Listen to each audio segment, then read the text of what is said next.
welcome to today's video. And in today's video, I'll be doing a 2024 election prediction between Joe Biden and Tim Scott. I say today's video. Right now it's 11:34 Eastern. So by the time this comes up, because I always put like a scheduled time, and YouTube only lets me do like 15-minute intervals, so I don't think I'll be able to upload it and have it up scheduled for 11:45. So I'll probably come out at 12 a.m. Which I think technically obviously counts as like tomorrow. But regardless, that says Tim Scott. Let's get started by labeling all Biden safe states: Washington, Oregon, California, Colorado probably gonna be safe. Scott won't be able to turn out enough rural voters, and I see Biden being stronger for Hispanic Latino voters against someone like Tim Scott. Nebraska's not safe for Biden. Obviously, these are all Tim Scott's safe states. Nebraska's first will probably be safe. He has enough appeal in the suburbs to carry it safe.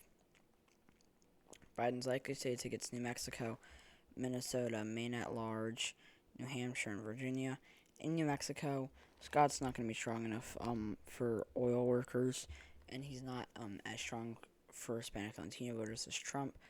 In Minnesota, I just see Biden having enough appeal to the working class where Scott wouldn't, and I don't see him being able to get enough rural turnout. Virginia, Scott has some appeal to black voters, being a black Republican, but I still don't see it being a whole lot. I think he's some decent appeal in the suburbs, but he won't be able to get enough rural appeal. He'll probably lose it by less, I would assume, probably by 9 or 8, but it'll be similar margin of victory for Biden. New Hampshire will probably shift to the left because he's Scott being better for white rural college-educated voters, but I think it'll probably still go to Biden likely. It'll be on the line between being lean and likely, but regardless, it would go to Biden. Man at large, pretty inelastic. It'll probably shift by a similar amount from being 9%, whereas New Hampshire went from being 7% to probably 4 to 5%, in which case, so we'll probably see Maine shift from being 9% to 6 to 7%. For Scott's likely states, he gets Kansas, Mississippi, Missouri, Indiana, South Carolina, and Alaska. Kansas, he's going to get less rural turnout, probably do fairly decent in the suburbs, so they're also going to continue to shift to the left. Missouri, he won't be able to get enough rural turnout. Mississippi, Biden's just strong enough for the black vote. I could see Scott carrying it safe once again. He might be stronger for black voters than Trump, but we also have to see that he probably doesn't turn out as many white rural voters. So it'll probably be on the line between being lean and likely. Indiana, Scott just won't be able to turn out enough of the working class, won't do well enough with the rural vote. South Carolina, actually, that's supposed to be safe, probably. I think that's supposed to make it safe. It's his home state. He carried it by like 23% or something in the Senate race, as opposed to like 11%. He'll probably carry it by less, like 16 or 17%, but it would probably still be a safe margin. Alaska, we're going to see more and more Native American voters turning out, which is already going to shift it to the left. But Scott's also not as strong for oil workers as Trump. For Biden's lean states, he gets Nevada, Wisconsin, Nebraska's second, Michigan, Pennsylvania, and I think that might be it. In Nevada, actually, I'm just going to go in Georgia as well. It's going to be on the line between being likely. It's going to be like 1.3%, but I'm going to give it to him lean. Nevada, Scott won't be able to turn out enough white rural voters. Biden's going to do one of the Hispanic Latino vote. Nebraska second. Scott's just going to do better in the suburbs. I could see it still being likely, though. I could see the suburban shift, despite Scott's strength in the suburbs being too much, and it like the shift pushing it to being likely. Wisconsin, Michigan, and Pennsylvania being in the middle, and Michigan being more liberal, and Wisconsin being more conservative. Scott is not going to turn out enough rural voters, won't do well enough with the working class, whereas Biden will likely retain a lot of black turnout. I could see Scott doing decent with the black voters that do turn out, but even then, they'll probably still be lean, although Wisconsin would be close. Wisconsin would probably be on like the line between being lean and like, or lean and tilt. Georgia, another state that'll be on like the line. I see Biden doing well enough in Atlanta, and Scott not being able to do well enough with the black vote in Atlanta. And also Scott not being able to turn out enough rural voters, helping Biden. I could see Scott being decent with white rural, or with rural black voters, and shifting it enough to the right to the point, or doing well enough with rural black voters that it ends up being to the right of this, and it is like a tilt margin. So it'll probably be on the line.